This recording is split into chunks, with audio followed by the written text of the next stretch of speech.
Good evening, everyone, and a warm welcome to the Society's half-year meeting. I'm Irene Kirkman, your Society President. It's a real pleasure to be chairing the meeting this evening. I can let you know that we have 128 members logged on and 28 members in attendance here in the office, so we're quorate and ready to go. Before we start, I should let members know in the room that we're not expecting any fire drills. So if the alarm goes, we will all need to exit via the nearest fire exit. I should first make a few introductions. Here with me at the table, we have Heather Richardson and Vivian Waddell, the Society's two vice presidents. Phil Ponsonby, our chief executive. Edward Parker, the Society's secretary. And we have Peter Kelly, our chief financial officer, most of our board members and members from our member engagement committee, together with others from our senior leadership team. There are a few items that I need to go through before we start the meeting formally. For our members in the room, you will have been given a copy of your member pack and the half-year report. For those online, we have posted a link in the question and answer section to your member pack. If you're not familiar with Microsoft Teams, hopefully you will have seen the useful guidance holding slides, which explain about the question and answer session and how to raise your hand in Teams. You'll find the relevant toolbar at either the top or bottom of your screen. We don't have many formal votes tonight, but just to note, if the online voting technology fails, we will continue the meeting for information. Members in the room will be asked to vote by a show of hands. Members online will be invited to a short meeting, 14th of October, to conduct voting. In the event the online functionality completely fails, the meeting will be adjourned to the 14th of October, but fingers crossed it won't. We have lots to talk about and have scheduled in a lengthy question and answer session. It may be that we run over our allotted finish time of 7:45 p.m. If that feels likely with your forbearance, I'll let the meeting run on another 15 minutes or so to 8 o'clock. If you're online, you can type your questions in the question and answer section. Please note that the chat functionality has been disabled as it's easier for question management. Also, if you open the question and answer section on Teams, you may well not be able to see the full presentation on your screen. To sort that out, just hover your mouse over the grey box that says Stream 7 Teams and click on the three white dots that appear. Then in the drop-down menu, click Fit to Frame. With all that covered, I'll now run through the agenda for this evening. First, we'll have an update on the Society's progress for the first 6 months of the year, led by Phil Ponsonby and Peter Kelly. We'll review the minutes from last year's half-year meeting and then vote on these two items after a question and answer session. We then want to spend a few minutes talking about the announcement we made last week on the potential of a merger with Central Co-op, following which we'll have a general question and answer session on any items you wish to raise about the announcement or any other matters. Finally, we'll inform you about the outcome of the recent Society elections. I've not had any other business notified ahead of the meeting, so it would be helpful if you have something to raise to let us know via the question and answer section so we don't miss it later. So, moving to our first item, the half-year report, I'm going to hand over to Phil and to Peter. Thank you. Thank you very much. Good evening, members. And Peter and I will talk you through the financial and the non-financial elements at the half-year stage. I think before doing so, it's really important that we put the sort of first half-year results into some context, because I'm sure members will recall that in May this year, the Co-operative Group suffered a significant cyber attack on its systems. Now, I think we've been at pains to explain that the Co-operative Group, as I'm sure members will know, are a separate organisation to Mid-Counties Co-op, but we do rely upon them for our distribution of food products into our food stores. So that impact on them had a significant effect on our business through that period of time. And that's because the Co-operative Group, in responding to that cyber attack, took the extremely bold but responsible decision to shut down all of their systems at that point to prevent hackers getting any further into their systems and data. And what that meant effectively was that their systems were all switched off for a period of time, which means that we couldn't place any orders into that food distribution network, and around 95% of the products we sell in our food stores are supplied by the Co-operative Group. So that had a very significant effect on us. I'm sure members will also be aware that this is an ongoing problem for businesses across the UK and indeed the world. At the same time, the Co-op Group was being affected, as I'm sure you're aware, Marks and Spencers were being affected and citing sort of hundreds of millions of pounds worth of impact on them. Harrods were also attacked. And then very recently, Jaguar Land Rover, who are talking about £50 million a week in lost production as a result of the attack they're suffering. And also of interest to us, the Kido nursery chain in London that suffered a cyber attack in recent times. The Co-operative Group published their half-year or their interim results a few weeks ago. They recorded a £50 million pre-tax loss as a result of that cyber attack, which in effect hit them by £80 million in terms of their profit line. So these are significant numbers and significant effects. In our own business, we believe just under £14 million worth of sales were wiped off our sales numbers as a result of that inability to place orders through the distribution centre. That resulted in around a £4.6 million sales margin, and overall cost to us in terms of the cost of managing that position, the lost sales impact of around 6.8 million on the EBITDA line. And now the good news is we were insured for cyber attacks even to third parties, so a good amount of that will be recovered through insurance, but obviously it does affect the numbers in the first half of the year. So I think in that context, when we look at the results for the half year, we should be pleased with the results because it was a very challenging year, particularly for our food business in managing that disruption, and they did an absolutely wonderful job across our teams, both here in Warwick but also across our stores in doing their very best for members and customers during that time. And as I said, it's in that context that we share and update you on these results. You'll recall in previous meetings, the AGM and also half-year meetings, we've recorded our results against the trust pillars, our strategic trust pillars, and we take you through each of those in turn. The first of those is a thriving cooperative, and this is where we focus on the financial results for the first half of the year. And I'm pleased to hand you over to our Chief Financial Officer, Peter Kelly, who's now going to talk you through the financial results for the first half of this year. Peter. Thank you, Phil. When I stood up at the AGM, I sort of presented a sort of growing sort of sales number, an improvement in operating profit, and a reduction in the losses that the society made. It feels the first half of this year is a slightly more challenged position than that.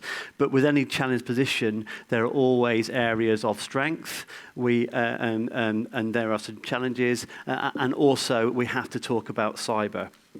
I'll start to talk just about our top line first and foremost. So we have two sort of measures of sales. The first is gross sales, and that effectively is all the money we take through our tills, including VAT in our food stores, the full value of anybody's holidays that they book through our sort of travel divisions, and all the sort of sales that come through childcare. So that's a total amount of cash that comes into the society. When we talk about revenue, and that's what goes into our accounts, we knock off the VAT and we only take things like the commission, the amount we earn from travel bookings. So that's why it's always a lower number. When you look at the revenue number at 420.6, it's £18.3 million lower, or 4.2% lower than this time last year. All of that decline year on year came through food. £23.5 million. And as Phil said, around about £14 million of that was direct impact of cyber. So we certainly saw that impact from food coming across the top line revenue number. We saw a modest growth in travel, and I'll come on to explain about that in a moment. And we saw a really strong performance in early years, but nevertheless, our top line was challenged, certainly with cyber in particular, but other sort of challenges coming through our food business. That translated into an operating profit of 4.2 million. And as you can see from the chart, that's a 1.4 million pound drop on last year. So that sort of soft trading performance sort of did translate to a lower operating profit, albeit the society did make an operating profit of 4.2 million.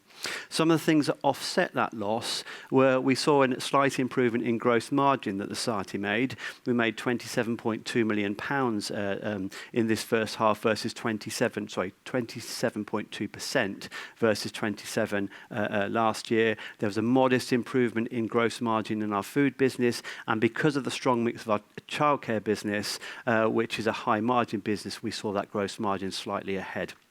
And the other thing that we did, certainly faced with the challenges of top-line trading, was we looked at our costs across the whole of the business and challenged our costs. So despite sort of inflationary increases and national insurance increase we saw in operating costs, our operating costs in first half of this year versus first half of last year were £2.6 million lower. So £4.2 million operating profit against 5.6 last year.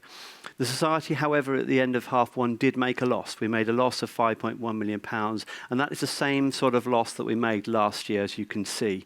Now, the reason why that sort of reduction in operating profit didn't come through as a similar reduction in sort of bottom line performance of the society, which is that loss of 5.1, is for two reasons, really. And the first is what we call significant items. So those are all those material, one-off costs, so they can be revenues or costs actually, items that are not part of the operating trading of the society that sort of go below operating profit. And in the first half of this year, we had an operating impact through significant items of 1.1 million, and that was 2.7 million last year. So there's a reduction in that sort of impact of significant items. And a lot of that came because we actually made a profit on disposal primarily of our petrol filling station business in the first half of this year. And the second reason is share of profits. Members might recall that actually we're not paying a share of profit through a member distribution anymore, but we've invested that in upfront member pricing, primarily in food, not just in food, but primarily in food at the top line. So we don't see that sort of change in our profits or losses. And then the final thing I'll just mention on our trading for the first half, our net debt has increased. It's increased to £57.5 million, which is an increase of £4 million. And members will recall that at the end of last year we reduced debt, and we do expect a slight reduction in debt at the end of this year. However, at the end of half one we've got an increase in debt. Now, a lot of that comes from working capital movements. We've seen the impact not just through cyber, but through the food business for around about £9 million of working capital. We see some of that sort of in the second half reversing. However, it's been an impact on the first half of this year. And then two other reasons why we've increased our net debt. The first is we've invested £12.4 million since this time last year in capital projects, whether that's new stores, new nursery, new platforms for trading in travel or early years. We've invested £12.4 million in the society. And then the second reason why we've seen that net debt increase is we've actually paid £7.5 million to our defined benefit pension schemes. And I'm pleased to see, if you look at the balance sheet on the website, you'll see that actually from an accounting basis, that pension deficit is now a surplus. It doesn't mean we've sort of bought out the deficit for good, but it means on an accounting basis that has sort of reversed. So there's sort of a mixed bag in terms of trading the top line coming to the bottom line of the society. And just to dig into a bit more detail on the trading performance, I'll just concentrate on our sort of three main trading divisions, starting with food. As you can see, £282.1 million revenue, which was a reduction, as I said, of 23.5 versus last year. Around about £14 million of that was a cyber impact in the period, and the rest was to do with largely the portfolio reductions we've seen in petrol filling stations, as I mentioned, and the sales that we made the second half of last year, and also the three we sold at the first half of this year. One of the key metrics we look at in terms of sales when it comes to food is like-for-like trading. So that's our performance in the same stores that were trading last year, that are trading this year. So it ignores openings and closures. And what we see in the first half of this year is our food sales were minus 1% like-for-like. And when you drill into that, you'll see that actually it's our transaction volume. So whether that's the number of people shopping with us or the number of items we're shopping and putting in our baskets, we've seen that reduce in the period by about 3%. It's been offset by food price inflation, sort of mix of products within there, which was a plus 2%, but nevertheless it was minus 1% over that period. When you look at cyber across period 4 and period 5, period 4 is May. That's when the cyber impact first impacted, and stock availability went right down. You see that actually the performance in food in period 4 was minus 7.5, and in period 5 it was minus 3.5. So really significant impact in periods 4 and 5. Stripping that out, there is a like-for-like growth from underlying food performance. However, we know there's a challenge around the volume in the market, and that's continued into the second half. Moving on to travel. Travel increased revenue by £1.3 million, which is actually 1.3% as well. And the same kind of dynamic is happening in travel. What we've seen over the course of the first half of the year is a reduction in the number of customers and members booking with us or travelling with us of around about 4%, and an increase in pricing of around about 5%. Pricing and mix, actually, mix of holidays. So we do see that slightly improved performance, a modest growth in the first half of the year in travel, but there's a dynamic of volume actually reducing, and we do see that continuing in the second half of this year. So there are some sort of challenges. It has been a softer market this year in 2025, and that is continuing. Nevertheless, halfway through the year, we're around about £1.3 million up. And just to say, we are sort of changing what we do a little bit in travel. So we primarily operate as a travel agent. That means we take a commission from the holidays you book by selling you somebody else's holiday. But we have a tour operator business called Co-op Holidays, and that effectively arranges your holiday for you, the flight, the hotel transfer, the hotel itself, and packages that. And that tour operator business grew 60% from 4.8 million to 7.6 million. So it's a relatively small area and aspect of the revenue we generate in travel, but nevertheless it is a growing area. And then finally, just to pick out early years revenue was really significant. It was £4 million increase this year versus last year, and a revenue of £26.6 million. That effectively comes from two areas. The first thing is the affordability now of childcare and the funding support that the government has put into that area. Eligible parents with children between 9 months and 4 years old can pretty much get 30 years funded childcare now, and all parents, regardless of eligibility, can get 15 hours for 3 and 4 year olds, and there's other sort of funded places beyond that. So it is better funded and more affordable for families. And the second reason is the capacity we have in our nurseries. So we have seen that constrained in the last couple of years, constrained by labour effectively. We've had 300 to 400 vacancies if you go back to this time last year. The vacancy rate is now about 100, 150. So the vacancies have come down, which means we've been able to open capacity in our nurseries and take more children. That means the occupancy in nurseries rose from 70.7 last year to 72.5 this year. So occupancy and revenue in nurseries has really breathed a lot of life into a strong performance in early years. So to summarise, there's a mixed bag here. Some challenges in the market around volume in travel and food. Clearly the impact of cyber, but a very strong and growing performance in early years. Thank you. Thanks, Peter.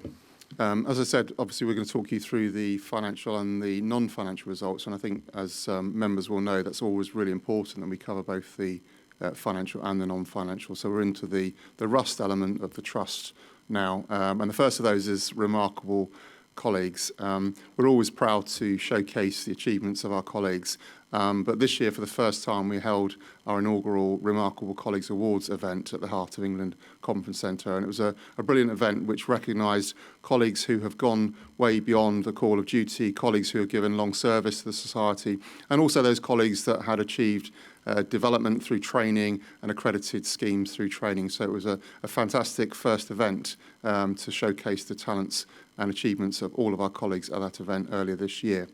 We've also recognised colleagues that are improving, developing, taking on new roles. So 164 colleagues in the first half of this year have attained new roles as a result of their development. So these are roles different to the ones that they were doing, and that's through leadership type development courses, on-the-job courses, and really the colleagues putting effort into their own careers and taking ownership for their internal development. And that's one of the measures that we now measure as part of our non-financial results, is around that internal rate of development. We also measure colleague satisfaction. It's a very important measure to us to ensure that colleagues are content, are happy. They can point out to us where there are any challenges. And we do that through a survey, what's called our Pulse survey, where we're monitoring and measuring that on a regular basis, and over 50% of our colleagues take part in that survey every other month, should I say. And we also do it through our network as well. So we have our Inclusion Allies network, which is around diversity and inclusion in the workplace. That's centred around the 9 protected characteristics, and they're a great group of people that meet regularly and feed back to us and keep us aware of any challenges, make suggestions on things that we can improve on as a society, and also through our colleague councils, which again is a really important part of the society's fabric to ensure that we are listening to our colleagues, we're engaging them, we're running ideas past them, and we are taking suggestions from them on a regular basis. So that work has continued in the first half of this year and will continue in the second half of the year as well. The U is around uniquely engaged members. That's you, our members. And of course, we are encouraging members to shop more with us, to trade more with us. We're also encouraging non-members to join us. In the first half of this year, we've recruited 60,000 new members. So a significant increase on the last year figure. And in fact, over the last 2.5 years, we've recruited over 250,000 new members. And those new members are trading with us. Our member trade is now at 44%. That's the highest the society has ever recorded. This time last year, that was 38%. So that's 44% of all the transactions completed across the organisation are now with members. And I think that illustrates that point Peter was making about investing in upfront pricing, better value for members. That is growing membership, and that is also encouraging members to trade more often with us. But members don't just shop with us, members invest in their society as well. And earlier this year, we launched a new member portal to make that easier for members to invest, to track their investments. 1,100 of you have already signed up to that member investment portal. It's a new technology working really, really well. And of course, it's a year ago that we launched our Doing Good Together Fund. So this is the portal where members can apply for grants through through their local branches, through stores, nurseries, through travel agents, and they can look to get funding for their local communities if they're members for good causes. And we're really pleased that so far we've given out over £200,000 to over 680 groups since launching that scheme from scratch. And I'll talk a little bit more about that when we get into some of the measures. So continuing to engage members, continuing to listen to your ideas, but importantly as well, members are supporting the society in many different ways and some record numbers in terms of those measurements. The S is for sustainable impact. And this is how we collaborate and contribute to communities to make them more sustainable. It's not just about the environment, it's about a wider set of sustainability measures, but obviously the environment element of that is very important. We were delighted in July this year to be awarded the Grocer Gold Award for Member-Led Sustainability Initiative of the Year. And that was really around the work that our members have done with us in developing that sustainability strategy across a whole range of measures that affect your communities, our operating sites, and people across the world too. And so it was a real delight for society to be awarded the Grocer Gold Award. We were up against some very big organisations, so a tremendous fillip for this organisation in winning that award. We've continued to invest in solar in our partnership with Big Solar Co-op, and over 550 panels have been installed, saving 40 tonnes of CO2 per year. So that work continues as we install those panels across our trading sites and this building here at Warwick as well. And that, along with other initiatives as well, has led to an energy saving this year of 3%. That's a 611,000 kilowatt improvement. And that's through that type of capital investment, but also through colleagues' behaviours, making sure they are doing their bit, and they really do their bit to sort of try and help to save energy. We've installed new technologies across our food store, so every one of our food store now has automated monitoring and controls across its heating and cooling systems. 150 of our food stores have automated controls over the refrigeration systems, and this is all of the technology that we are investing in to improve that energy usage and reduce the cost of energy to this society, and we will continue to make those investments in the months ahead. And the T is for thought-leading pioneers, and that's stepping up to tackle difficult challenges and to make sure we do our bit to be role models across the cooperative movement. And I know we talked about these things before, but there are some really important initiatives that we continue to support. So firstly, the Fairer Future programme, which is based at our Walsall Town Centre store. We've now helped over 60 young people into work through that programme. These are young people that have barriers to work. It might be anxieties, it might be disabilities, they may have been victims of domestic abuse in their past, and this programme gives them the encouragement, the support, the training, the confidence to get back into work. And I'm delighted to say that, as I said, over 60 young people are now working as a result of that programme in that one store, and we're committed to continuing to support through Miss Macaroon, our social enterprise partnership, to continue to deliver those opportunities for those young peoples. As you also know, we're one of the founding members of Bright Futures Co-op, which helps victims of modern slavery into work, and 72 survivors have now been put into permanent roles, including within your society. So again, great piece of work by those organisations involved in helping the victims of modern slavery back into work to give them a sustainable and solid platform for their lives into the future.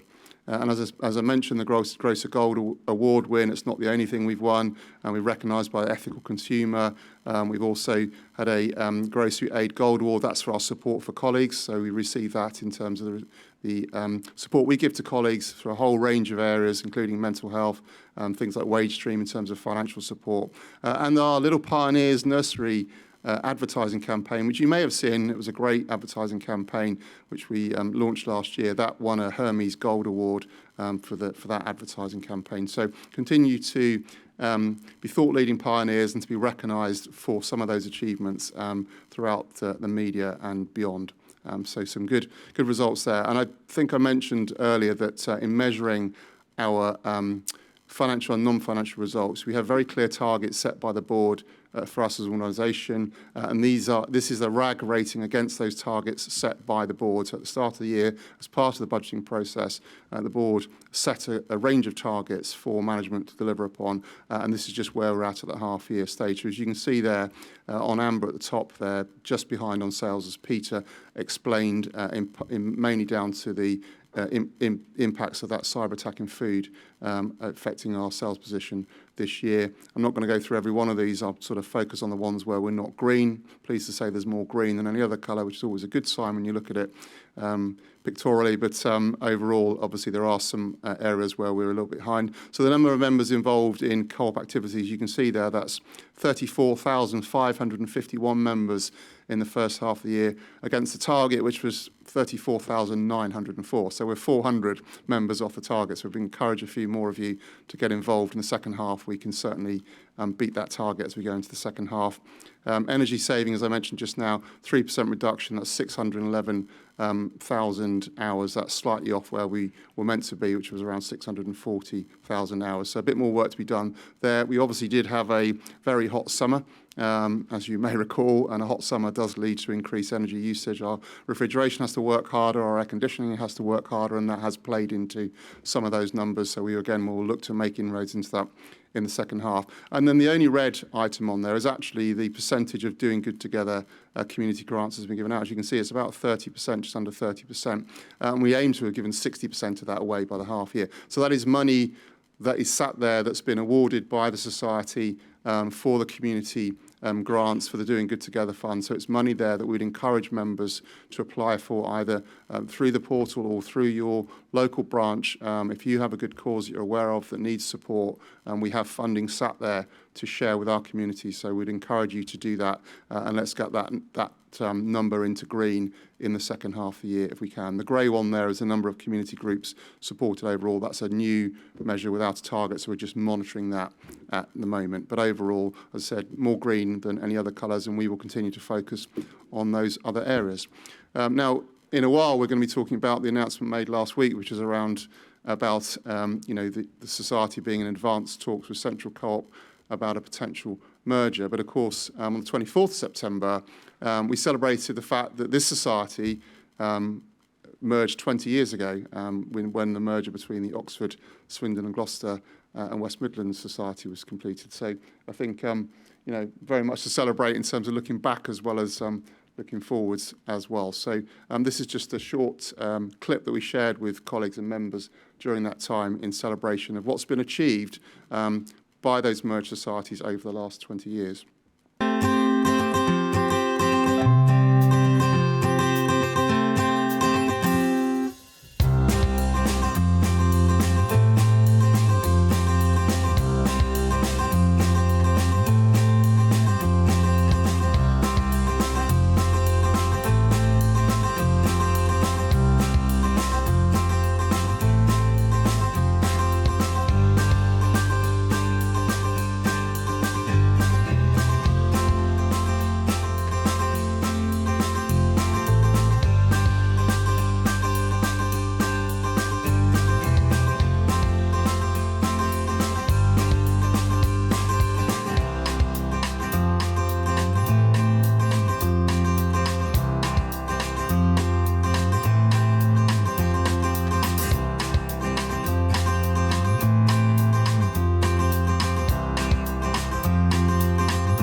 you go. Thank you. Thank you very much. Okay, we can now move on to the minutes. We need to approve the minutes from the half-year meeting held in October 2024 and 2 special meetings we held earlier this year. You'll find these in your member packs. You'll see we've also provided you with the AGM minutes from the AGM held in May, which some of you have attended. For those in the room, these are on the pink paper. We'll be seeking approval for these at the AGM next May, but it's as well to provide them now as they might prompt questions you might want to raise. So before we move to a question and answer session on the half-year report, can I just ask if anyone has any matters they wish to raise on the minutes? I'm not seeing that, so we'll move on. Right, we'll move on to a question and answer session before voting on the minutes and a half-year report. We anticipate members will have lots of questions about our recent announcement concerning our discussion with Central about the potential of a merger. We thought it best to cover questions on that and any other more general questions members might have in the question and answer session we plan for later. So for now, could I please just ask that you confine your questions to matters on the half-year report and the minutes so that we can move to a vote on those items. So I'm looking online. We've had a question. Are we factoring cyber attack into our amortisation? Obviously, none of our members had data stolen, but surely we have been impacted with members thinking the data breach affected them, and that's from a former member. Yeah, so I'll ask Peter to answer that in terms of the amortisation point, but we would reiterate that the systems that we run for membership for our members are entirely separate to the Co-op group systems, and none of our systems were breached as part of that cyber attack. But on the specific point on amortisation, Peter, do you want to cover that? Yeah, absolutely. Absolutely. As you said, Phil, nothing from our side was stolen in that way. When it comes on to sort of amortisation, it doesn't really impact amortisation. What it will potentially, we will look at the end of the year, is a sort of carrying value. I'm getting quite technical now. The carrying value of our sort of leases. We report under IFRS, International Accounting Standards, and the carrying value of our leases are supported by the profits we make at stores. So we will clearly look at that. However, when you look at that, you look forward. So you might look at the performance of the food retail business and individual locations within it, which will clearly be impacted by cyber. However, what we're also looking for is what is the performance going forward. So it'll be a consideration, but I don't expect that sort of one-off impact to really impact that when we get to it at year end. Thank you. We have another question. As part of tracking our colleagues' development, are we tracking numbers of colleagues standing or voting in elections? Additionally, with our engagement with colleague committees, are shop stewards also engaged with regularly? Certainly. I mean, we encourage colleagues to get involved democratically. I mean, we're not tracking it specifically as a target in that respect, because obviously we're an open membership organisation, and you know, standing for elections is open to any members, and so we're not looking for quotas of colleagues, but we do encourage our colleagues to get involved. And we have, you know, one of our colleagues on our main board, and Callum Doon, who's here this evening. We have colleagues on our member engagement committee, I think, who do a great job. So again, here in the room this evening. So we are encouraging colleagues to get involved, and you know, we've been really pleased to see the interest of colleagues over the last few years in terms of getting involved in that. I mean, we're not specifically tracking how many colleagues vote in elections. I think, well, I mean, we're certainly not setting targets in that respect, but I think we probably track attendance at these types of events and these types of things as well. You know, that's right. We don't set targets, but we do track it just to know, because it's quite interesting to know whether colleagues, I mean, the board's interested to know whether colleagues are more likely to vote than non-colleague members, and to which the answer is a very small amount, actually. So that's something we do monitor each year. I don't actually have the percentage numbers to hand, but it's a smaller amount than one might have expected. And on the trade union point, I mean, we enjoy a very positive working relationship with USDAW, who are the trade union we recognise on behalf of all of our colleagues. We engage them on lots of different areas. Obviously, the annual pay increases, as you would expect, but also in terms of areas such as working practice. I mean, we engage them in terms of the announcement around the advanced talks on the merger, and we work very closely with them. They're a really good representative of our colleagues. We have shop stewards or colleague representatives that work within our different trading sites that come together regularly here in Warwick to meet with senior management, with the union, to talk to us. And so, I think it's one of the things that I've been really pleased about since I've been CEO is the level of engagement with USDAW. They're certainly critical friends, and that's how they should be, and that works really well. Thank you. Are there any questions from those in the room? No, I'm not picking up any more questions online on the half-year report. So in that case, we can move to voting. Sorry? Yes.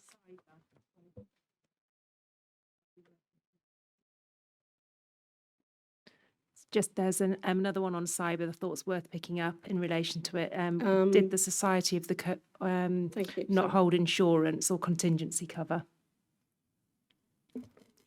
So as I said in the presentation, we did have cyber insurance, which did also cover third parties, because obviously in this scenario, there wasn't a direct cyber attack on ourselves, but the insurance policy we had taken out for cyber included effects on third parties or impacts on third parties, which would affect us indirectly in that respect. And so we do have insurance, and we have been processing that claim for the cyber insurance. It won't cover the entire amount that we referenced earlier in the presentation, but it will cover the vast majority of it. And so that work is underway.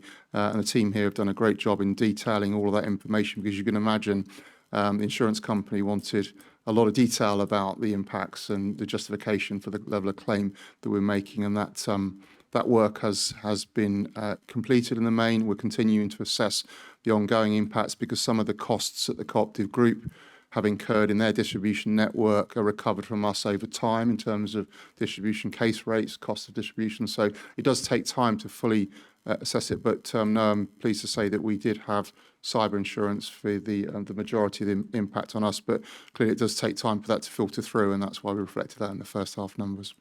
Thank you. Okay, I'm going to move us on to the voting on the half-year report and the minutes. As a reminder, only those who've been a member for at least 6 months are eligible to vote. So could I please ask that those for whom this applies refrain from voting? For those of us in the room, we'll be voting by a show of hands. For those of you voting online, we're asking you to vote by raising your hand in Microsoft Teams. The Teams functionality is not the quickest, especially when you have huge numbers of people in lots of different locations.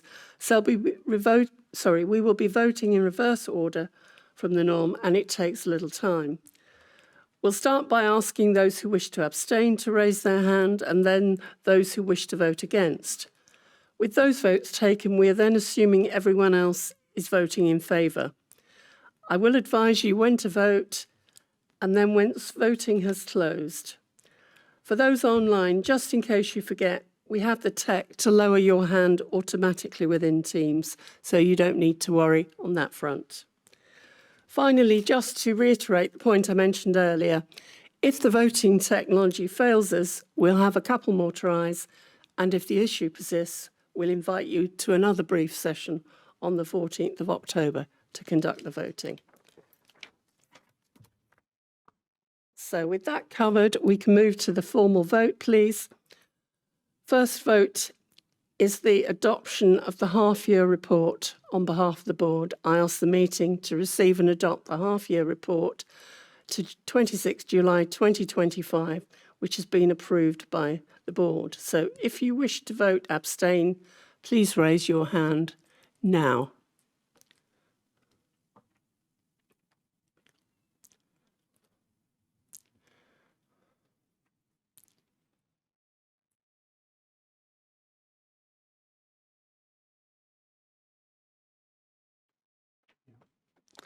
Okay.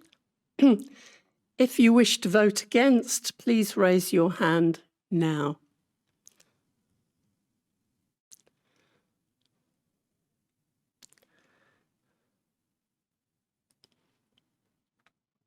Right, for everyone else, we'll note down as voting for.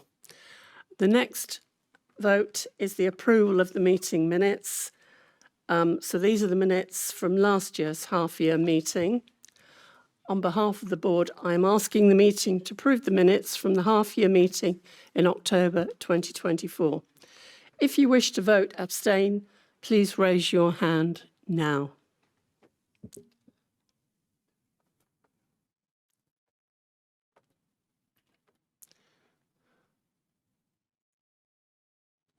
Okay.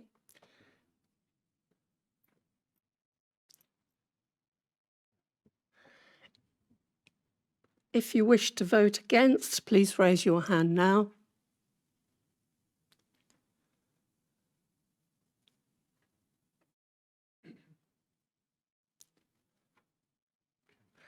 Voting is now closed, so we will now lower your hand within Teams. Everyone else we will note down as voting for.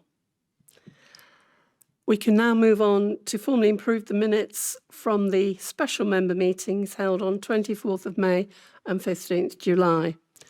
On behalf of the board, I ask the meeting to approve the minutes from the special meetings held on 24th of May and 15th of July. If you wish to vote abstain, please raise your hand now.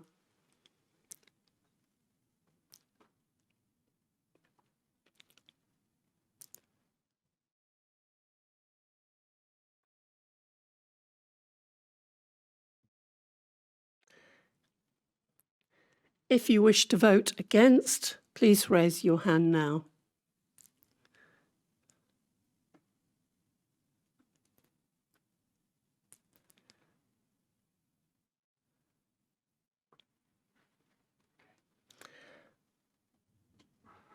Voting is now closed. We will now lower your hand within Teams. Everyone else we'll note down as voting for. Edward, could you please confirm the results of the voting? Yes.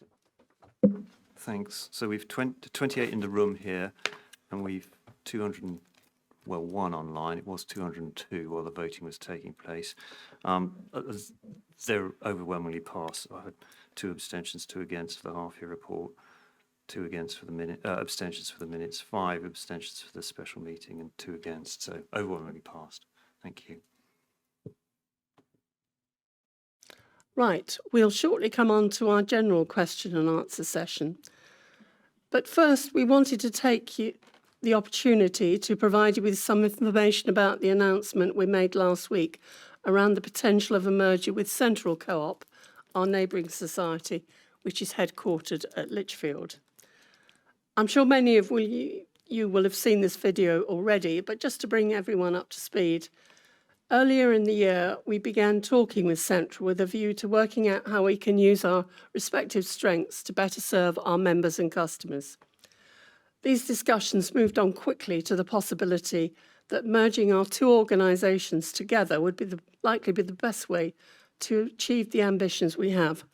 Our respected boards are excited about the prospect this brings, and we have reached the stage where we felt it was right to inform members, hence the announcement last week, as we work through the final stages of our discussions before making any formal proposals to our members. I'm going to hand over to Phil, who will explain more on the rationale for the merger, and then we'll open up the floor for our general question and answer session. But first of all, we have a video to show you our thoughts around the potential merger. Hello everyone, I'm Irene Kirkman, President of the Mid-Counties Co-operative Society. Hello, I'm Elaine Dean and I'm the President of Central Co-op. And with us today we have got Phil Ponsonby, who's the Chief Executive of Mid-Counties, and Debbie Robinson, who is the Chief Executive of Central Co-op. We're together today to tell you about an exciting moment in the history of our 2 societies and for cooperation in the UK. As many of you will know, Mid-Counties and Central are the 2 largest independent retail cooperatives in the UK, and we have a long history of working together to deliver better value for our members, to help shape policy and to support our local communities. Over the last few months, our boards and executives have been looking at ways in which we can go further and forge even closer ties. Today, I'm pleased to announce that in the coming weeks, we'll be asking our members to consider proposals that will see us merged to create a new society, a society for the future, with a scale to deliver even greater value for our members, our colleagues and our communities. You are probably wondering why we have been working on these plans. As the respective boards of mid-counties and central co-ops, we believe that by merging, we can do more together. We believe that this is a once-in-a-generation opportunity to create a new society that will be more resilient, better able to navigate the challenging economic headwinds that we know are impacting businesses across the country. It will enable us to be more efficient and allow us to be better able to invest for the future. As co-operators, we also know that societies like ours, which have a purpose beyond profit, can help to tackle the challenges that we see in our communities and the world around us.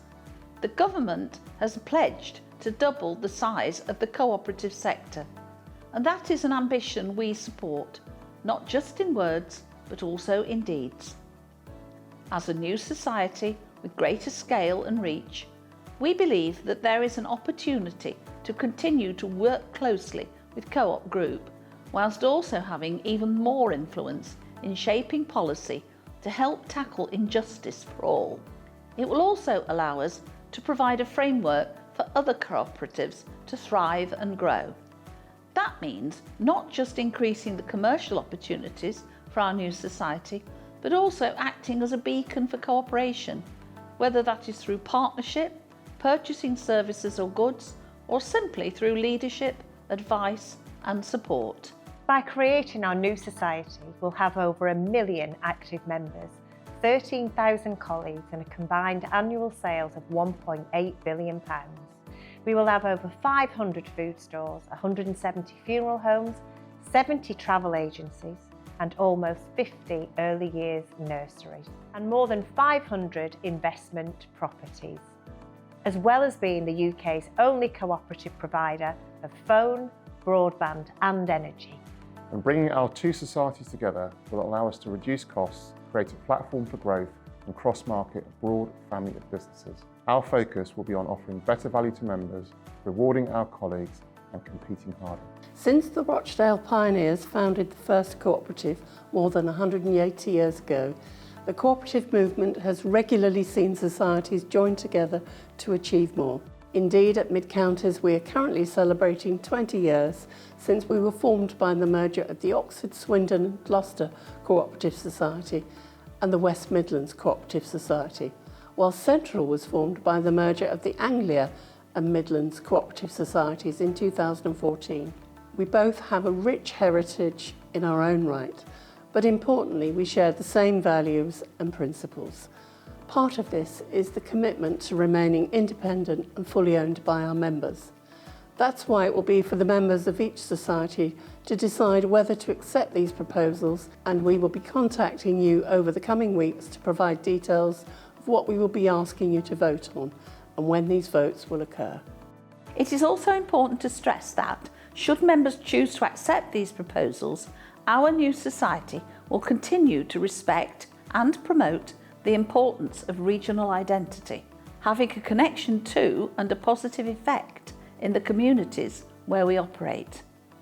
This is something we know our respective members and colleagues feel strongly about, and is something that was at the heart of the recent transfer of Chelmsford Star Cooperative into Central, which was overwhelmingly approved by members in August of this year.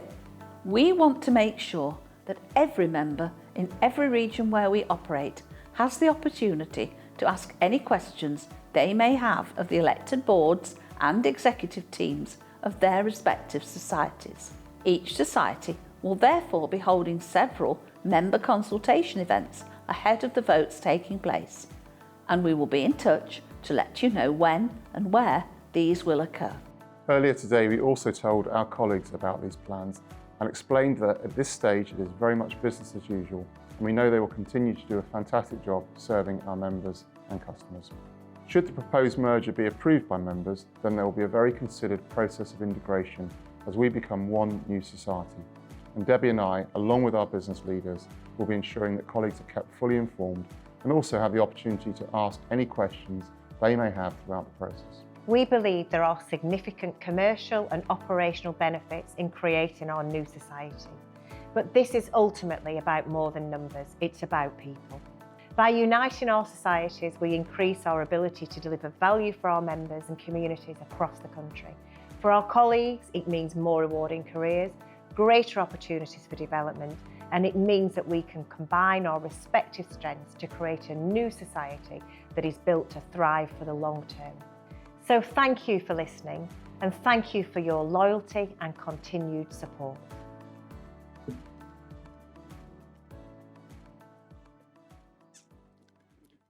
So I'm just going to talk a bit more about some of the points that were just raised there on the video that was first aired last week.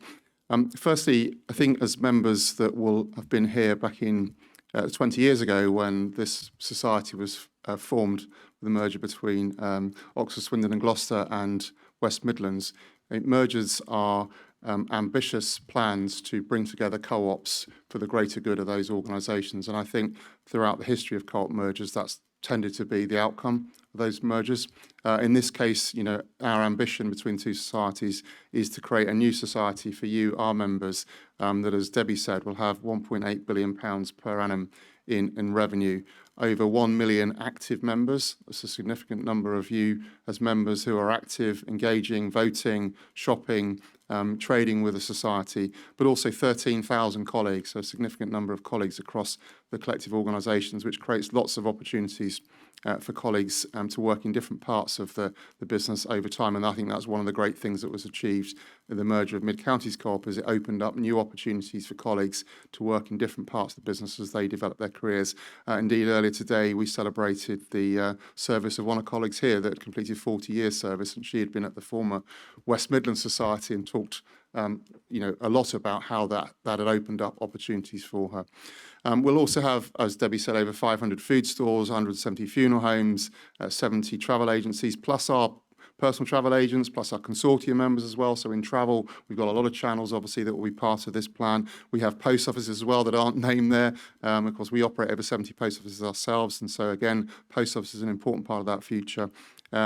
Nearly 50 nurseries, and we have a good pipeline of new nurseries coming on, so it's an important area of growth. And also importantly, and this is part of the really important point about the asset base here and the strength of the balance sheet that is created by this proposed merger, is over 500 investment properties as well that are sat there as a sort of strength on that balance sheet to underpin the trading activities. Why is the time right now? Well, why was it right 20 years ago when that decision was made? I think you make strategic decisions about the longer term, and I think the two societies have been talking for some time with a view to looking some way ahead to understand the challenges that lay ahead. As you will know, whether it's geopolitical, macro headwinds, it's a tough trading environment for businesses, not just in the areas that we trade, but all sorts of businesses, because of changing consumer demands, the AI, the pressures on the government in terms of fiscal policy, et cetera, and so those challenges create headwinds for businesses, and we're not immune to those headwinds as co-ops, as I'm sure you're aware. So making the right decisions now about the longer term so that you can meet those headwinds while still being able to invest in your organisation for the longer term are really important decisions to make at the right time, and we feel that time is right to propose that merger, and that's why those talks have got to an advanced stage now. And for you as members, as we said in the film there, the benefits that this brings to you are, we would hope, improved products and services. Why would they be improved? If we're more efficient, if we can do business in a better way, we can get to more members with more products and services, we can create more value in terms of the way we do that, which hopefully means more value for you as members. For our colleagues, and the vast majority of our colleagues, we hope this will create new opportunities for them to grow in the organisation, more openings, more opportunities, more locations, which should work in their favour in terms of creating those opportunities. And for our communities, one of the really important considerations for the board here was that we look to merge with an organisation that is a regional partner that shares our values, that has the same embedded values in terms of supporting its communities, and therefore that support and commitment to communities would not be lost through a merger. That's a really, really important and fundamental part of the thinking that's been done here. And so, that's part of what you will create if, when these proposals are put to you as members, you vote to approve them to create the new society. And it is a new society with a new name. It'll be a new beginning, but built on the heritage that's been created over many, many years between the two organisations.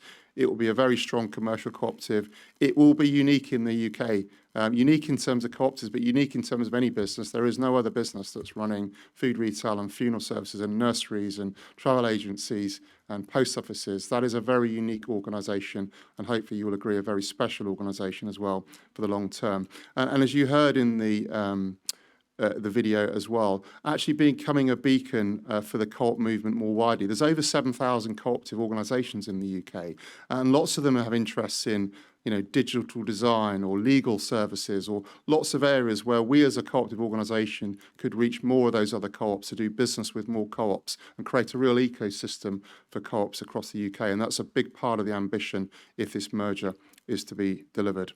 And also the combined group will be able to invest in its future in terms of the talent of the people working for it, but also the products and services that we offer to members, and to grow new and existing co-ops as well. So as part of that ambition, we have a greater geographical reach. We already, as two organisations, we operate in Southampton, we operate in Newcastle, we operate in Cheshire through different businesses. And so that creates opportunities to build those networks, to reach out to more members, more communities, whilst also recognising the importance of the cooperative group in this relationship. And again, that was reiterated on the video. The cooperative group play a really important role on behalf of co-ops across the UK, providing distribution, supply chain networks and buying across all those food stores. And that's a really important part of the thinking here, is that we're able to continue to engage with the cooperative group and make the most out of that relationship in the future. But it allows us to become a more dynamic and vibrant society, to drive new ideas, to create the space, the platform, the strength of balance sheet to do that, and to be able to invest in those ideas. I think both societies historically have always been innovative. I know that Oxford, Swindon and Gloucester are an innovative society, as well West Midlands. And when you bring these organisations together, you don't want to stifle innovation. You want to create platforms for more innovation. Where will co-op businesses be in 20, 30 years' time? Will they be in different areas, areas of industry or different services to members that we can imagine as part of that merged society? So over time, we will create a unified society with over 1 million members, with the necessary strength and resilience to flourish, and to look forward to the next 20 years. And those of you that will be here in 20 years' time looking back on the achievements of hopefully this merger will recognise the good work that's been done. So it is a strategic opportunity. It's very important. It's one that we are all very excited about, but we also recognise there's still work to be done. We need to engage with you, our members, over a period of weeks and months before this becomes a formal vote. But hopefully you will sense that a lot of thinking has been done here, and we recognise the great opportunity this represents for the two societies to create a long-term future for you, its members, our colleagues and our communities as well. So thank you. Thank you, Phil. We'll now come to the question and answer session. We'll do our best to cover off as many questions as possible. I'll start by taking questions from members online and then take some in the room. As a reminder for those of you online, just type your questions in the Q&A section. We'll try our best to answer questions in the order they received, and we'll rotate through, so one question per member. If there are similar questions which have already been asked, then we'll skip these to ensure that we cover as wide a range of topics as we can. I should just add that any members with individual issues to cover off will take those outside of the formal meeting to ensure they get the time and attention they need. So the first question I have is from Alex Hay, which is, what has changed, which means that you are now intending to propose a merger with Central? I think in terms of what has changed, I think the sort of the competition landscape, if you look ahead and you look at changes to consumer habits, if you look at the advancement of AI technologies, how big organisations are utilising technology to their advantage to be able to compete. And I think standing still is not a good way to meet those challenges. So I think what has changed is society is recognising that we need to combine our resources to be able to compete into the longer term, for the longer term, to be able to still provide the services that we provide to members in a way that we do it as a cooperative. Because in some respects there are organisations that do a very good job in terms of the way they deliver products and services, but they don't necessarily do it in the way that we uphold in terms of our values. And so to be able to continue to trade as a co-op and to do business in the way we do it, we believe scale and efficiency will be a really important part of that. So I think that's it's not a dramatic change. It's not changed overnight. It's been emerging over time, but we feel the time is right given the sort of headwinds that you can see ahead and those emerging technologies and some of the other matters that I talked about earlier. Thank you. The next question online is, what are the alternatives to a merger with Central? That comes from Justin.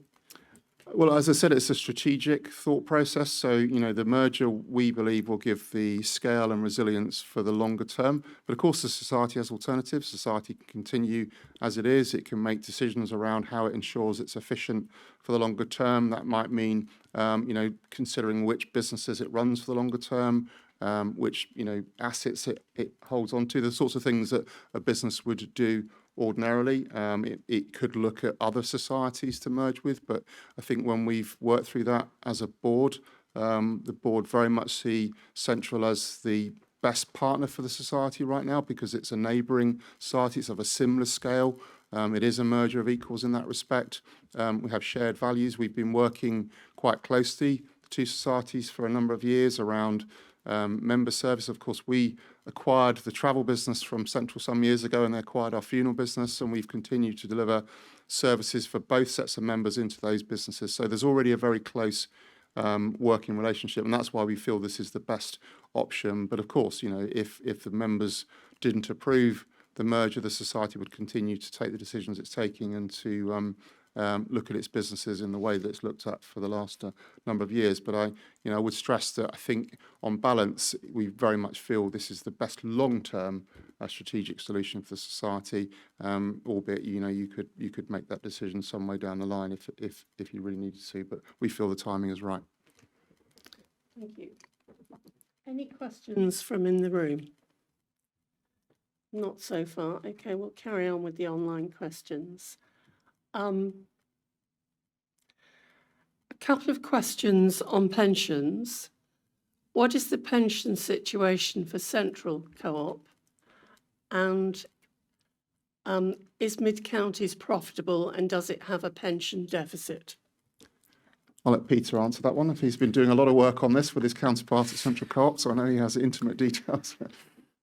Yes. So I'm not the CFO of Central, but I do know a little bit about their pension scheme. It's structured slightly differently to the Mid-Counties scheme. They do have a pension deficit, and that deficit is larger than Mid-Counties, but it is actually supported in quite a different way to the way in which Mid-Counties is. Mid-Counties over the last 5 years actually have been paying £7 million in to sort of close that deficit. It was over sort of 60 million about 5 years ago, and it's kind of right down as we sit here now. And that's because we've been investing those funds into that pension scheme, as well as those pension scheme general assets have been performing and liabilities have changed over that period of time. So I mentioned earlier on an accounting basis we have a surplus, but actually that's really just for the books. In reality, there is still some way to go to sort of close that deficit into as a buyout situation. However, we've just agreed with the trustees of the pension scheme that the payments from Mid-Counties will go right down to about 1.5 million for the next 3 years, because actually the position we're in, and in terms of long-term funding of that scheme, is actually a much better position. So Mid-Counties are in a much better position. Central aren't in a bad position either. They effectively have a sort of vehicle that holds on to property assets, and it's the rent and income from those property assets that effectively go to fund that sort of pension position. So it's fully backed by property effectively, and they have significantly more investment properties than Mid-Counties do. So that was a vehicle they chose to sort of manage that pension situation. So whilst the deficit might seem larger if you were to look at their accounts, actually the vehicle they have in place and the value of that sort of of rental income and the insured nature of that rental income means that that position is actually quite a strong one. Yeah, and we should also add that, both societies have independent, pension trustees who are independent and act on behalf of those pension schemes. They have responsibilities to the pension regulator, and so they will both be looking at this proposed merger and taking a view as to whether they believe that's in the interest of the two pension schemes, and that's an important part of that process and part of that approval work that we have to complete before we put this proposed merger to members, so a really important part of that work. Thank you. Our next question is, will we need approval from competition authorities? How many stores overlap with each other? And do you think any of these will have to be sold? Yeah, so in respect of the food business, we will need clearance from the Competition and Market Authority because we both operate food businesses. Obviously, in all the other businesses, they're unique to the individual societies, so not in any other areas, but in respect to the food business. Now, as you would expect in the lead up to these advanced talks, we've been doing a lot of work in terms of analysing our respective food businesses through competition lawyers and through a clean room environment. We're not allowed to share information with each other, so we have to do it through what's called a clean room, and we do that through legal representatives. They are specialist competition lawyers, and they look at this as they believe the Competition and Market Authority would look at it. So they run the tests that they believe they would run. And that really revolves around drive times between stores. It's not as simple as drawing circles around stores for catchments. You actually look at how long does it take to drive between two competing stores, and are there other levels of competition in that area as part of that? And they'll apply a different test to the smaller convenience stores than they would apply to the larger supermarkets. So that work has been completed, and our view is, and this is our view, it's not the view of the Competition and Market Authority, and I would stress that, it is our view. There are hardly any locations that overlap in that respect because of the nature of our regional food businesses. Now, what will happen is if we go to member approval, we will then submit a statement to the Competition and Market Authority setting out the rationale, explaining the work we've done, sharing that information with them. It will be then for them to take a view on that, and they will either take a view that agrees with us and says, yes, actually, we agree and therefore you're cleared, or they will look to call it in and to do more of an investigation. And that is very much a matter for them. But I think I would reassure members that thus far we've done the work you'd have expected us to do. We've worked with the specialist competition legal people, and we've run the rule over it. But of course, it is a matter for the Competition and Market Authority. They are a regulator, and they will take a view. But we are hopeful that they will support this merger when it's put to them on the basis that we've done the work on it. Thank you. Okay. Next question. Can I ask how the respective societies support for UK co-op infrastructure bodies like CUK, Co-op College, Heritage Trust, Co-op Press, etc., and the international movement, e.g. ICA and Fund for International Cooperative Development, will be safeguarded for the future? Yes, I mean, obviously, I wouldn't sit here and give long-term guarantees in any support for any entity because it's not my position to do so, because it's the boards review this from time to time. But what I would say, and I think should be encouraging to members, and again, this is a really important part of the consideration of both boards, I believe, is that both our societies significantly commit to all of the organisations that you have just referenced. We are active participants in both the UK Co-op movement through Cooperatives UK, through Co-op College, Co-op Press. We're also active participants in the international co-op arena through the ICA, and Debbie chairs the Euro Co-op board, and we're involved in the international co-op development as well, which I think Vivian's part of, along with colleagues at Central.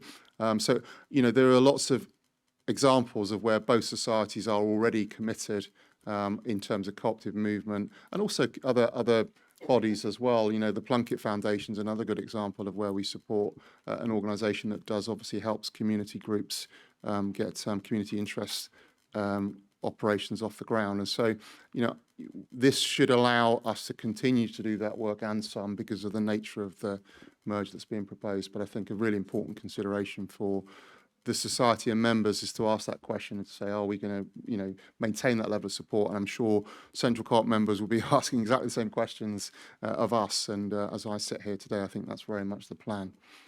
Thank you. Next question. you have reported that between Mid-Counties and Central Co-op, there are 13,000 colleagues. How many redundancies do you envisage will happen? We don't have a number. I mean, the vast majority of our colleagues will, in my view, have a very positive outcome from this merger, because the vast majority of the colleagues working in our respective organisations work in the front end of our businesses. So they work in our food stores, our funeral homes, our nurseries, our travel agencies, and because of what we're talking about just now in terms of the food group not really competing in location, there'll be very few, if any, food stores that are affected by this in a negative way. And of course, the other businesses won't be affected. So the vast majority of our colleagues working across our operations and our organisations should see this in a positive light, because an improved ability to invest in sites, to grow, to open new locations should be good for our colleague base, and that would be my expectation and my ambition. Clearly, this merger is being planned on the basis of it will be a more efficient organisation. You're not going to need a duplication of certain roles. There won't be 2 chief executives. There won't be 2 chief financial officers.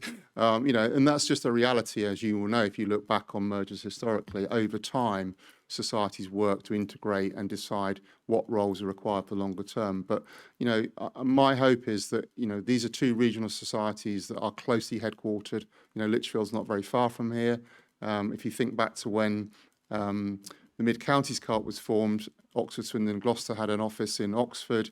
West Midlands had an office in Walsall.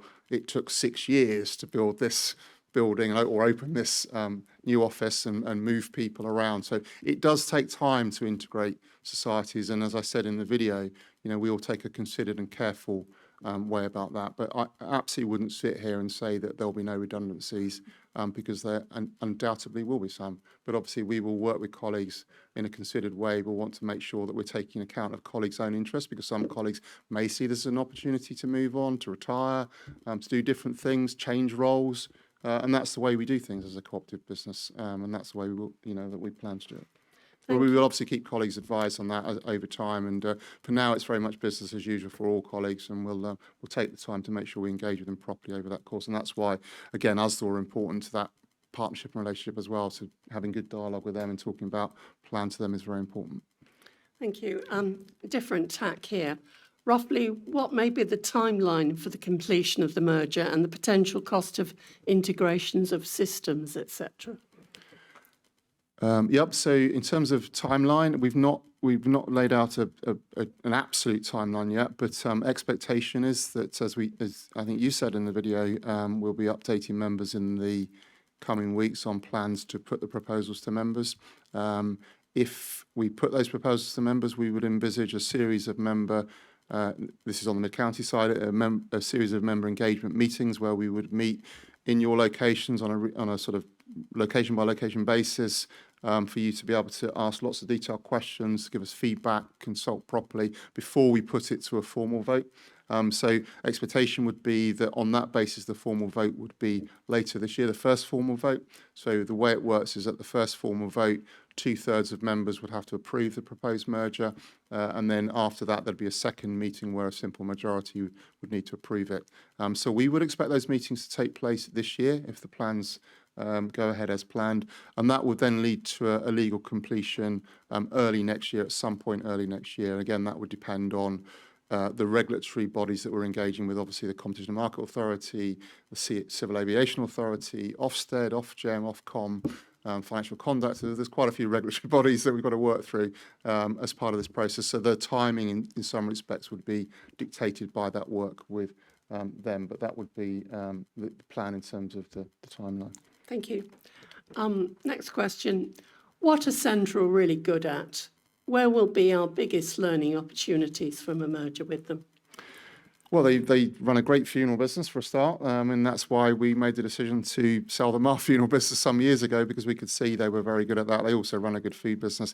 I think, the great thing, there are so many areas where we're very alike in our outlook and our ways of doing things, and that's been the management teams here work very closely with their colleagues at Central. That might be in seasonal food buying for Christmas ranges. It might be in tackling crime in retail stores. We buy energy together for our businesses. We buy digital screens together. There's lots of areas where we are already working closely together. They have very good procurement people. So that's one of the areas that they'll bring a real strength, I think, to support us. They have some great member engagement models as well, which I know you've been spending a lot of time learning about how we can sort of expand upon our own member engagement. So I think their strengths. I think on our side, we bring great communication skills and some of the things we do in terms of comms. We've got innovative businesses such as early years and travel and things that clearly their members will get more access to as part of this arrangement. So yeah, I think on both sides there's strengths, there's weaknesses. We would hope that at the end of it there's just strengths, obviously, but I would say there's some of the things that we can point to on the central side. Great. Mid-Counties does some wonderful co-op-y things, including encouraging members to invest in their share account that then invests in cooperative development. Can we aim to keep those co-op-y business practices and the investment facility and encourage central cooperative members to join in? I mean, from my perspective, I think a thriving cooperative has really comprehensive engagement with its membership base. And that isn't just about members shopping in food stores or booking holidays or putting their children in nurseries. It's members that want to invest in their society. It's members that want to get involved democratically, elect the board, hold us to account. So across the piece, there are lots of ways where our members show up, and not every member wants to show up in every way. And I think that's the uniqueness of a co-op society, and certainly this co-op society. And I joined Mid-Counties from another co-op society, and I got to see that firsthand when I arrived, what a vibrant organisation it is and how engaging it is. And over the last few years, as I mentioned in the update, we've continued to increase our membership base. We've increased the activity of our members. We have more engaged members now than we've ever had. We have more members trading with us than we've ever had, and we have more members voting with us. And so we would hope that the merged society replicates that. I know some things that Central do are innovative as well, and I'm sure both societies will learn from each other. But retaining that level of member investment in the society, the new society, with a bigger balance sheet, a stronger balance sheet, I think will be a really important outcome from this merger if it goes ahead. Thank you. Can I reiterate? Are there any questions from in the room? Right, Henry. Yes. Now, given that the part of the raison d'etre is the economies of scale, and you've talked about that, about only being one chief executive, one CFO, all that sort of thing, presumably only one head office, and that would be this, would it? Or is that the view? Or I don't know what Central's head office even looks like, but would this one, as it's really rather modern, be the one? So, I mean, I should have answered the question on costs of synergies, the earlier questions. I'll come back to your question. We've been working for some time on a 5-year modelling plan here. And the way that 5-year plan works, if this merger is proposed and is accepted by members, is that in the first year or two, there's a significant investment in bringing systems together, people together, particularly systems. As many of you will know, if you're involved in businesses or in your own homes, the cost of maintaining IT and upgrading IT and software licenses is phenomenal. Huge costs. And one of the areas that we focus a lot on is to say, where are we already using the same systems but paying double the license fees as a result? Where have we got systems where ours is perhaps, more advanced than Central's, or Central's is more advanced than ours, so we could switch from one to another? Where do we need to look at new systems? In the main, we think we can utilise existing systems, but not duplicated. And so there's a huge saving on IT infrastructure, but it costs money to do that. And I think, the first year, there's something like a £8 million investment in synergy cost efficiencies, and that's built into that business plan. But once we've delivered those synergy cost savings, then the savings to the combined societies from IT systems, better efficiencies, better buying, particularly in those contract service areas, amalgamation of contracts, is somewhere in the region of £17 million per annum. And that's the sort of value that we create as a result of that. In terms of HQs, we own this building. It is a nice building. It's got a wonderful nursery there that we're very precious about. Central have a very nice building as well in Lichfield, which they also own, and they let half of it out. So you've got two great options, which are both owned, and that's important because, you can take your time to make a decision. What I can confirm is that no decision's been made about which HQ would you use, if indeed either, because, one of the things I think this would give you the opportunity to do is to reimagine work, because lots of organisations are reimagining work now and saying, actually, do we need big buildings, or are there more efficient ways of supporting our businesses? And this does create the opportunity to do that. But there's no burning platform insofar as, the buildings are both owned, and therefore the new society, when formed, can take that decision in the right time and for the right reasons. I mean, what we are keen to ensure is that the continuity for our nursery, regardless of what happens. We have recently approved another new nursery just across the way there. The board have approved. So again, we're developing nurseries in Leamington and Warwick, and so that's an important part of that. But no decisions made yet. And sorry, a long answer, but I wanted to incorporate that point about synergies and costs as well. Thank you. Could I also add, a potential name? I'm sure you've talked about it. I'm not asking you to tell me, but how are you going to choose this name should the merger go ahead? Competitive, or competition for people? I think that's one of the conversations that's live now in terms of how you do that as a democratic organisation. I think what we have decided, I think I'm right in saying, between the two governance groups, is there will be a new name that will reflect the heritage of the combined societies, but also the ambitions. So that's not easy to come up with, and someone cleverer than me will probably do so. And maybe it'll be someone in this room or out in our membership base or Central's membership base. So I think it's important to really engage members on that. I think what has been decided is what it won't be called, or what words it will not contain. It won't contain the words Central or Mid-Counties. So that's an easy decision. But I think more importantly is about thinking about how you describe this thing. I mean, important point to make, and a serious point to make, is that both societies recognise the International Co-operative Alliance mark. So the COOP that you see on our trading fascia is the same COOP you see on Central's trading fascia. We both recognise that mark. We're both very committed to the International Co-operative Alliance and the recognition of that. And so from a front-end trading perspective, you're not going to see a lot of change other than sort of colour and maybe some prefix, but clearly the enterprise name is a matter for members and the board, and really think about what we want to describe here for the longer term of the new society. Okay. You're right. Thank you. Andrew, over here. Thank you. Yep, thank you. As set out, the new society is going to have a diverse range of businesses and activities. And that will be more diverse than applies to each of the two cooperatives at the moment. So I'd be really interested to hear your thoughts on how and to what extent, with that new diverse range of activities, there's a good strategic fit and glue between them, those activities, so that the sum of the parts in the new cooperative is even greater than the sum of the parts that applies in each of the two constituent cooperatives at the moment.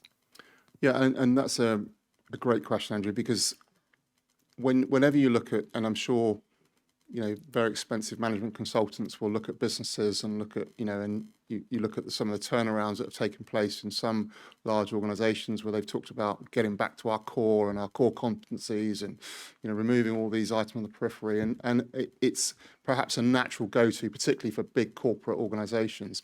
I think the beauty of a cooperative is that, it wants to engage its members in areas that matter to its members. And so those decisions aren't as straightforward as what's the commercial imperative or what's the strategic commercial imperative. It's what matters to our members. And so, at the moment in that 5-year business plan, all of our existing businesses are incorporated into it. Undoubtedly, there'll be the odd site that doesn't get a lease renewed, as we do now, and I think that will continue. But those businesses are all incorporated in that business plan. But I would imagine that the new board, in the fullness of time, we'll be thinking about where does this organisation want to be long term? Which are we in areas that we could be in that we're not in today? Are there challenges that society are facing that a co-op would play a really important role in that it's not today? Is the digital world changing the way the business is done? And so they're great strategic challenges and opportunities. But right now, this proposal has been based on these two societies coming together and maintaining the business it's had in that 5-year plan. But you'd be disappointed if you were not sat here in 5 years' time saying, have we innovated? Have we thought about new areas? Are there areas that aren't relevant anymore? You know, that's what my expectation would be. Okay. We have a nice comment from Alan, who said, I have recently retired from the Mid-Counties Co-operative and went through the merger of Oxford and Swindon, Gloucester and West Midlands Co-op over the 20 years as a cooperative. It has gone from strength to strength by bringing the talents of the staff managers within our stores. And this can only be a good thing by bringing together two societies which share the same ideals. So thank you for that very positive comment. Any more questions in the room? Just picking up any new.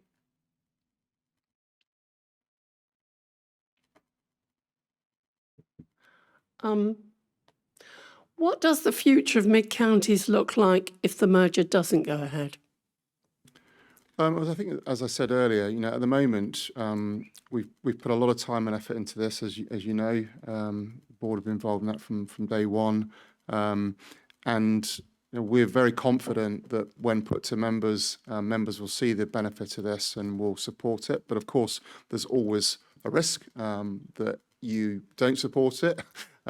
In that scenario, I think we'd want to understand why, and are those reasons that can be dealt with?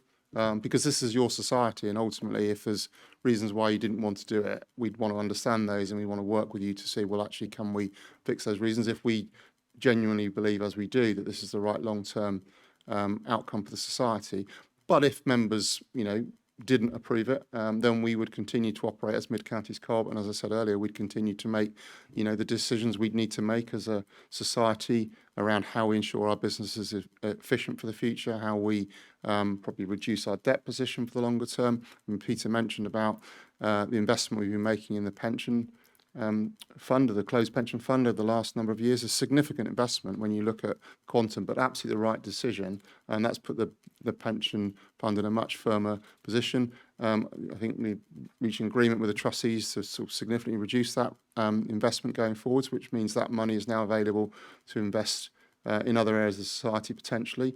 So you would be looking at all those opportunities and options on a strategic basis. These are strategic options, but I think, you know, on balance in the work we've done, this opportunity stands out loud and clear as the best opportunity for the long term for the vast majority of colleagues in this organisation, and particularly for the members in our community. So that's the one we're supporting. But yes, we will have very clear plans. If for any reason members don't vote this through, we have got plans to put in place.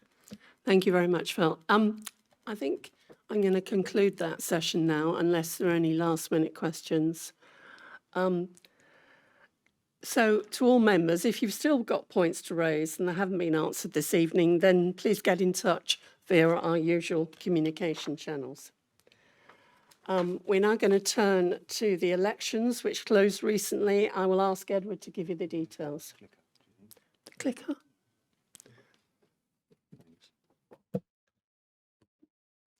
Armed with the technology now. Thank you. Yes, well, thank you, Chair, and good evening, members. You'll all know that the Society elections closed just last week.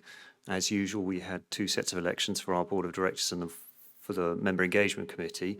I'm in a position to announce the results of the election for the Member Engagement Committee, so I'll go with that one first. You can see them there. We had 4 vacancies for the committee, 1 for the young member position and 3 open vacancies. There was just 1 candidate for the young member position, Megan Heaton, so she's elected unopposed. For the 3 other positions, you can see the results here, the Susanna Griffiths, David Sadler, Dip Patel, they were elected. So they'll take up office from the close of this meeting, along with Megan. And, well, our commiserations go to the remaining candidates who were unsuccessful. So we turn now to the Board of Directors election. I have to say we are in an unusual position this year, given the recent announcement that we've all just heard about. As has been noted, there are various items still to be agreed before both societies are in a position to seek member approval for the merger. But we are proceeding on the basis that, subject to member approval, at some point early in 2026, we'll complete the merger and the 2 societies will join forces. And your board feels this has consequences for this year's election, in particular if new directors take up office directly after this meeting, as would happen normally. Given that our remaining key decisions on the merger are due this month, any new director coming on the board now would need to get up to speed in what would be really an impossibly short time frame with everything about the potential merger that's gone on to date and all the issues that are still to be considered. And that just doesn't really feel like the best approach in the current position we're in.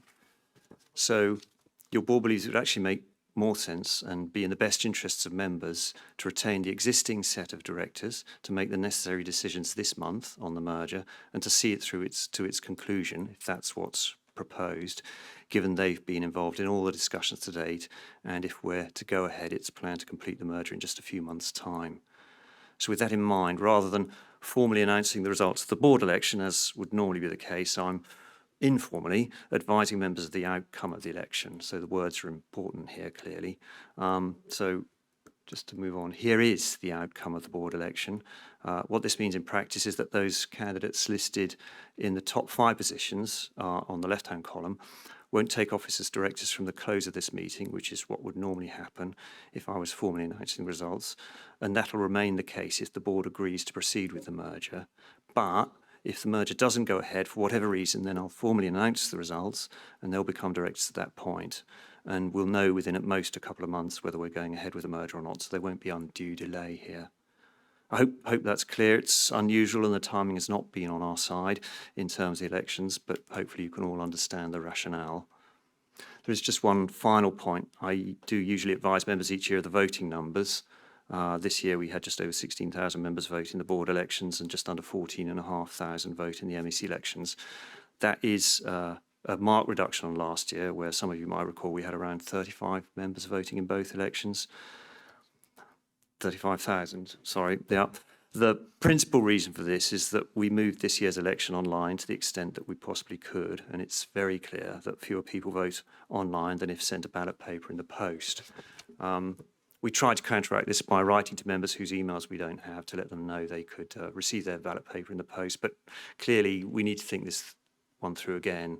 As well, it's still quite good to get this many numbers of members voting. It's disappointing that they aren't as high as they were last year. So that's the election outcome. As I said, the board recognises we're in a very unusual place and the members might have questions. So if anyone does wish to raise anything, please ask now. Yes. Sorry, thank you. It's not an election outcome, and I wonder whether the members have the right to vote on this decision and determine it one way or other. Yay, we accept the decision that's been made, or we don't accept the decision that's been made. Well, no. Yeah. Well, let's yeah. So yeah, a formal point that's not on the agenda, but also election outcome is we took some advice on this, of course, to make sure that we're keeping within a cooperative context and that we're within the ambit of cooperative legislation and our rules. And so the answer was yes to that. I'm the returning officer, so it is my decision ultimately. I mean, the board did consider this quite hard. It is a very, very unusual position. I think the board decision is a fair, sensible position, given the circumstances we're in. There are definitely going to be some points where we'll know whether I will be announcing the results or not. So are we going to approve it to members? We'll know, propose this to members, we'll know that within a month or so, yes or no. I don't see it as a thing. I think we talk about democracy in the movement. This is one thing where democracy has been hit on the head and said, you have no right within the organisation. And the other thing is in relation to, it's a placement. We will place these people here. We won't allow the members the democratic right. Well, I think I would urge you to consider the rationale the board's applied, which is in the unusual circumstances we're in, given all the decisions that have been made today, that there are still some decisions to come. These need to be, we've got a board meeting tomorrow night. So imagine you're a new director appointed now. How are you ever going to be able to contribute to those? You're not, and it's unfair to expect that members would be. It feels sensible to just delay the outcome of the election just for, this will be about a month or so until we know what's happening. So there we are. Thank you. And we have a question or comment online. Thank you. This does seem to make sense. But can I ask, when was the decision made to continue with the merger? Why was an election held, which is arguably a waste of society money? So, well, we've been talking with Central for some while now, and the election process itself starts back in March, April time, as we get ready, prepare for nominations and so forth. At that point, you don't know what's going to happen. So we could have said we're not going to have elections this year. We're not going to tell you why we're not going to have elections this year. I think that would have generated a much stronger reaction than that would have generated a very strong reaction, and quite rightly so. So it's just a circumstance of timing. We need to continue holding elections because we're a democratic organisation, and then here we are. Thank you. Another question. Can you confirm this decision is within the rules? Yeah, there's actually, I mean, as I say, we've taken advice on this. There's no rule book for this in one respect, and I say rule book in the general sense because it's not happened before. So we've asked our advisors who are deeply steeped in cooperative knowledge. We talked to Cooperatives UK, we've asked the legal advisors as well. And you can point to our rules, and directors formally take office from at the end of the close of the half-year meeting at which the elections are announced. So we're not doing that. And I have the right as returning officer to determine all decisions around the elections. So those, if you're looking to the rules, that's what you look to. Thank you. And another question, at which point will the newly elected directors take up their place? So so I'd say there are 3 decision points we've got. If the board decides not to proceed with the merger, and we're going to know that in a month or so's time, then I'll announce the results of the election formally, and they'll take up their position then. If the board decides to proceed with the merger and we go ahead, there'll be a members' meeting that we'll hold, mid-counties. If members don't approve it, then I'll announce the election results and the new directors will take up their positions then. If the Central Board Society also needs to hold a members' meeting to effectively approve the merger. If they don't approve it, same again, I'll announce the election results and the new directors will take up their positions then. So those are 3 very definite points which we've got coming up within the next probably 1 to 2 months. So there you are. Okay, and we're asked, did we take advice from Co-ops UK? The answer is definitely yes. Yeah, and Anthony Collins as well, who advised Co-ops UK on abstruse points of law like this. Stephen. I wondered if I could make a comment as opposed to a question, please, as a member and also a board member, to try and reassure George that had these results been enacted now, Fiona would be on the board, but she is now. I would be back on the board. I'm already on the board. So in terms of democracy and board composition, it wouldn't have made a lot of difference. So it does seem to me quite sensible to continue as we are, just for perhaps 3 months. It's quite a balanced board then, and it seems democratic. Thank you, Stephen. Right, we had a question from the lady over here. Mr. Barker, do we have a definite commitment that we will have postal votes next time? Because I had a couple of people with access issues that were asking me to help them with the digital vote this time. Right. Well, like I say, we need to think this one through again. Because I mean, you could have. We wrote. It's very. We wrote a 1-page letter to all members we don't have email addresses for, and said, look, if you want to vote, ring this number, write to us or email us. You might not email us because you might not be on email. Let us know and we'll send you a ballot pack. Not that many people took up that offer. We need to rethink that one because, the voting numbers have dropped a lot and we're justly proud of the numbers we've achieved in the past. So you just need to think it through. We haven't made a decision yet, but we need to think it through. Yeah. Please do. Thank you. Was there another question? Online, if both societies approve, when will the directors take up their place? That means approve the merger, I'm assuming.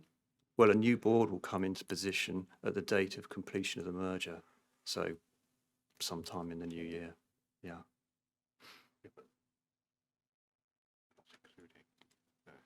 Well, a new board, I mean, that's part of the discussions that are going on, decisions that still need to be made. Is how is that board going to be compromised and so forth.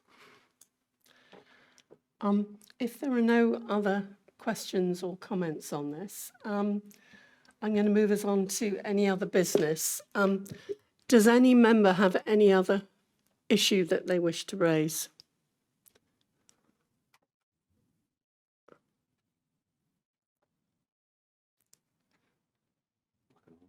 Yeah, we have had a late question. Can we not vote through the members app? Yeah, there is a link through. That's the first time we've done that properly this year. Something called a GUID, which means that you go in on the app and it takes you straight to the voting site. And GUIDs make it easy. Well, we didn't have GUIDs last time. Don't know what it stands for, but there you are. Okay. If there are no other questions or comment, that brings us to a close this evening. I hope you found it informative and useful. It just leaves me to say thank you for taking the time to attend this evening, whether you're in the room or online. And those of you who've asked questions, thank you very much for your participation. Have a good evening and safe journey home.